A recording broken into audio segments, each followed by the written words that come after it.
اللہ تعالیٰ نے شوال ذوالقعدہ ذوالحجہ یہ 3 مہینے جو ہیں حج کے زمانے کہلاتے ہیں. حج کے مہینے اشہر الحج یہ حج کے مہینے کہلاتے ہیں. یعنی حاجیوں کی تیاری سفر وغیرہ شوال سے شروع ہو جاتی ہے. یہ سوال ہوتا ہے کہ رمضان شریف کے بعد حج رکھا گیا، پہلے بھی تو رکھا جا سکتا ہے. اللہ تعالیٰ نے رمضان کے بعد کیوں حج فرض کیا؟ تو بات یہ ہے کہ حج جو ہے حج کی 2 قسمیں. حج کردن زیارت خانہ بوت، اللہ کے گھر کی زیارت کر لینا، مینا مزدلفہ عرفات کے ارکان ادا کر لینا حج ہے.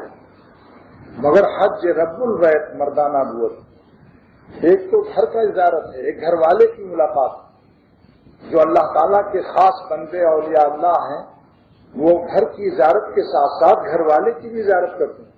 مولانا رومی رحمۃ اللہ علیہ فرماتے ہیں حج کردن زیارت خانہ بوت، اس گھر کی زیارت کر لینا حج ہو گیا، مینا مزدلفہ عرفات کے ارکان پورے کر لیے. لیکن حج رب البیت، اس گھر کا رب اللہ کی زیارت کرنا، یہ مردانہ اور اہل اللہ کا کام.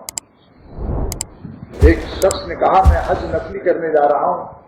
ایک اللہ والے نے کہا کہ تم جہاں جا رہے ہو، جس گھر کی زیارت کے لیے جا رہے ہو، کیا اس گھر والے سے بھی آپ کی دعا سلام ملاقات ہے؟ جان پہچان ہے؟ اس کو جانتے ہو پہچانتے ہو؟ کس کے گھر جا رہے ہو؟ تو کہا کہ ابھی تو پہچان بس رونے لگے. وہ سمجھ گئے مقصد کہ میں ابھی اللہ کی معرفت سے محروم. کیونکہ جب معرفت نہیں ہوتی تو آدمی دشمن اور دوست کی بارے میں اسے کچھ پتہ ہی نہیں. 1000 روپے کا نوٹ کسی چھوٹے بچے کو دکھاؤ اور 2 روپے کی ٹافی دکھاؤ تو بچہ اس ٹافی کو لے گا، 1000 روپے کی نوٹ کو کاغذ سمجھ کر نہیں لے گا.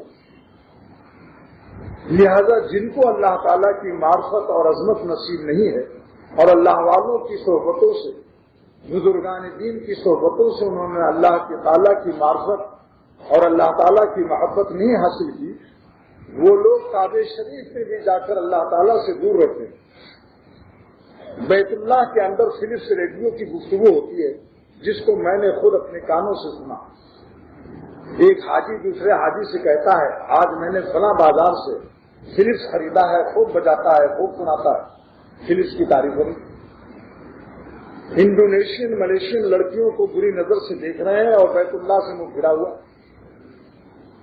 یہ کیا بات؟ یہ معلوم ہوا کہ یہ وہ لوگ جنہوں نے اپنے ملکوں میں اللہ تعالیٰ کی محبت اور معرفت نہیں حاصل کی. اس لیے اس بزرگ نے کہا کہ آپ جا تو رہے ہو جس کے گھر، اس گھر والے سے بھی جان پہچان ہے یا نہیں؟ بس وہ 1 سال رہ گئے کہ اب جان پہچان کرا دو تب جاؤں گا، کیونکہ حج فرض نہیں تھا، حج نفلی تھا. فرض کے لیے تو فوراً جانا ہے. اس کے بعد جب گئے تو اللہ کی معرفت کے بعد تو کعبہ شریف میں کچھ اور نظر آیا. پہلے تو کئی حج کر چکے تھے، لیکن جب اللہ تعالیٰ کی محبت اور معرفت اور عظمت بڑائی اتر گئی تو اللہ تعالیٰ کی جان پہچان کے بعد جو حج کیا تو اس کا مزہ ہی کچھ اور.